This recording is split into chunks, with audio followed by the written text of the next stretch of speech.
What's up, great mathematicians? Welcome back to our series on vectors. Today we are going to look at examples, as we promised last time, that we shall be looking at examples concerning the topic that we are covering, that is vectors for A-level mathematics. And we are going to start immediately with an example. Find the vector and the Cartesian equation of a line passing through the vector 3i minus j plus 2k and is parallel to the vector 3i minus j plus 2k. I'm very sure that all of you know what a vector equation is and what a Cartesian equation of a line is. If you don't know, go back just one step, the previous video before this video, that is lecture 1 that we covered.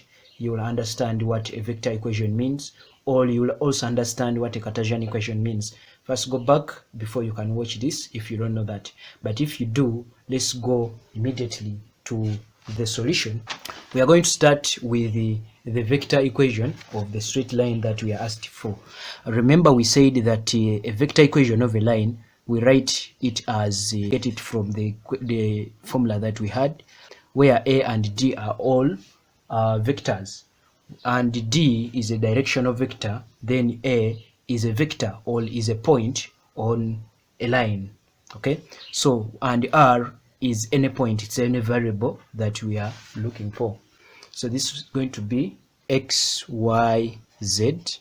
This is now the vector equation of a line equal to a. A is a vector on the line. Remember, the line is passing through this point, so this point is on a line, so we are going to take this point as our a. So this one becomes our a. Then this is going to be a, which is 3 minus 1, 2 plus lambda. Then point D is the line, the directional vector. Now if it is parallel, it means that it is moving in the same direction, so this is going to be the directional vector. So what we have here is what we call the vector equation.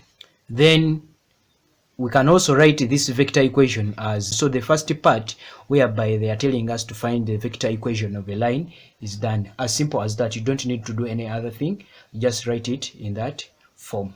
Okay, then let us write the Cartesian equation of a line. I remember I told you that the Cartesian equation of a line comes from the vector equation of a line. Okay, and we saw how we can represent the Cartesian equation of a line. So we are going to move from this equation and we write the Cartesian equation of this line. We are going to first rewrite this equation here.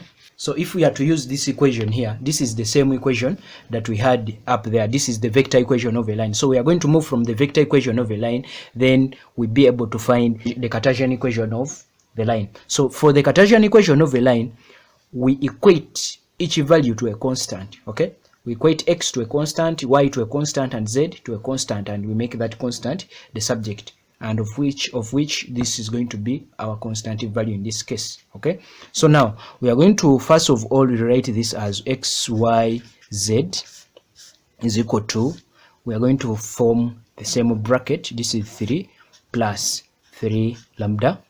This is minus 1 minus lambda. This is 2 plus 2 lambda. So we take x to be the same. We take x as that, this will equate to that, and this will also equate to that. So we equate x with 3 plus 3 lambda. Of course, now we make lambda the subject of the formula, which is going to give us lambda equaling to x minus 3 divided by 3. I take this 3 this side and divide by a 3. I call that equation 1. Then I come here for y is equal to negative 1 minus lambda. This is going to become, then I'm going to have lambda equaling to, if I'm to make lambda the subject here, it's going to give me y minus, it's going to become a plus. Okay, if this one crosses, it becomes a plus, divided by negative 1. Okay, if I take this, it becomes plus, then I divide by a negative, I remain with a lambda. We shall know why we are doing it like that in future. Okay, then for z, it's going to become 2 plus 2 lambda. Then I make lambda the subject, which is going to give me, if I take to this side, z minus 2 divided by 2. I call this equation 3. What do you observe there? What we observe is that all these equations are equal to lambda. This is equal to lambda, this is equal to lambda, and this is equal to lambda. So we equate equation 1 to equation 2 to equation 3. So it is just a matter of equating equation 1, 2, and 3. What we form will be the Cartesian equation of a line. So the Cartesian equation of a line in this case is going to be, we start with x. It's going to be x minus 3 divided by 3 is equal to y plus 1 divided by negative 1, which is also equal to z minus 2 divided by 2, which is equal to lambda. What we have formed here is the Cartesian equation of the line.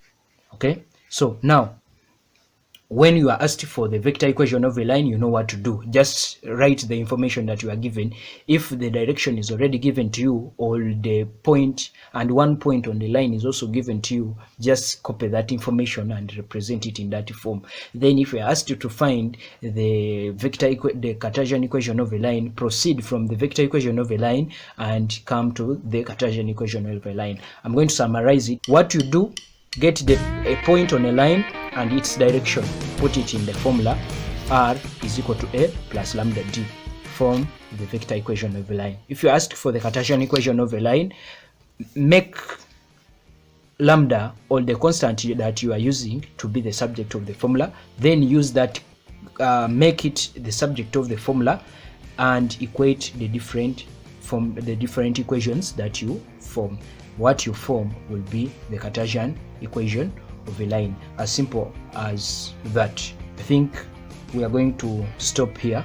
I'm going to be giving you different examples and different videos. So for this video, let us close it there. Love you guys. Subscribe and turn on notifications. Thank you. Come back later.